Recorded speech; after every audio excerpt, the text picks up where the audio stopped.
هنعمل ديكور لرمضان سهل وبسيط ومن غير تكاليف. اول حاجه عندي انا جبت ازازه حاجه ساقعه، تمام. بعد كده هشيل الورقه اللي عليها بالشكل ده. هقصها من هنا، انا عايزه الجزء ده بس، تمام. هنقصها بالقطر او هنقصها بالمقص حسب الاسهل ليكي، تمام.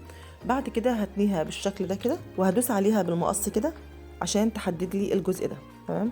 والناحيه التانية بنفس الطريقه برضو هاجي هعملها برضو الناحيه التانية بالشكل ده عشان تعمل لي شكل مربع، وهتشوفوه دلوقتي قصدي ايه.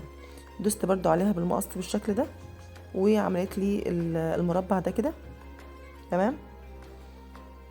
بظبطه كده من الجوانب عشان يعمل لي الشكل ده. بعد كده هجيب ورقه زبده، هاخد المقاس بتاعها بالشكل ده، احط الجزء المربع بالشكل ده كده وهلفه، هيديني المقاس المظبوط. بس انا عملتها اطول شويه من المربع، تمام. هتديني شكل افضل يعني في النهايه لما تشوفوها. جبت جزء صغير بالشكل ده كده عشان اعمله قاعده للمربع، بس هيكون اكبر من القاعده بسنتي من كل جنب، عشان خاطر ان انا الزقها على المربع. هلزقها سواء بالشمع او باللزق الشفاف بالشكل ده، اي لزق متاح عندك هينفع، لان كده كده مش هتظهر او مش هتبان. لزقتها بالشكل ده كده باللزق الشفاف، تمام. وعلى فكره ممكن تستغنوا عن الخطوه دي خالص، تمام، بس انا عملتها عشان لو حطيت فيها اضاءه بالشكل ده كده اهو. خلصتها، وهاجي بعد كده هلف او هاخد المقاس بتاع كل جنب من المربع عشان اعمل زاويه في الورق الزبده، تمام. زي ما هتشوفوا بالشكل ده كده اهو.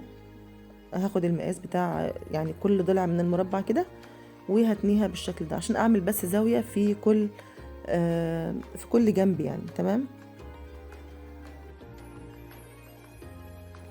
بالشكل ده كده عملت اخر جنب من المربع، وبعدين هحط المربع بالشكل ده وهلزقه، سواء هلزقه بقى بالشمع او هلزقه باللزق الشفاف، تمام. اي حاجة متاحة عندي. بعد كده انا كنت بقى طبعا من على النت حاجات رمضان كريم، نجوم، مسجد، هلال، زي ما انتوا حابين، اي رسمه انتوا حابينها. وبعدين حطيتها كده على الرسمه بتاعتي او على ورق الشفاف بتاعي، وبعدين هرسمها بالقلم بالشكل ده، تمام. وكده انا خلصت الرسمه، تمام. هاجي برضو على الجزء ده، وعلى كل جزء هرسم فيه اي رسمه انا حباها. هاجي هنا هرسم الهلال بالمسجد، تمام. وفي الناحيه التانية برضو هرسم نجوم او هرسم اي شكل رمضاني احنا حابينه بالشكل ده كده اهو، تمام. انا طبعا كنت لازقاها باللزق عشان خاطر انها تثبت معايا ما تتحركش.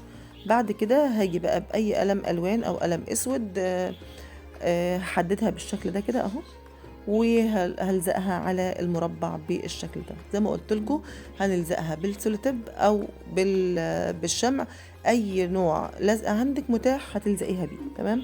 طبعا هشدها بالشكل ده كده عشان خاطر انها تديني شكل حلو، تمام. دي كده بعد ما لزقتها. بعد كده هحط فيها اي اضاءه، شمعة الكترونيه، حبل نور، المتاح عندك. شايفين شكلها حلو ازاي؟ يا رب الفكره تكون عجبتكم. لو عجبتكم لايك واشتراك وتفعيل الجرس عشان يوصلكوا اشعار بكل فيديو جديد. وكل عام وانتم بخير.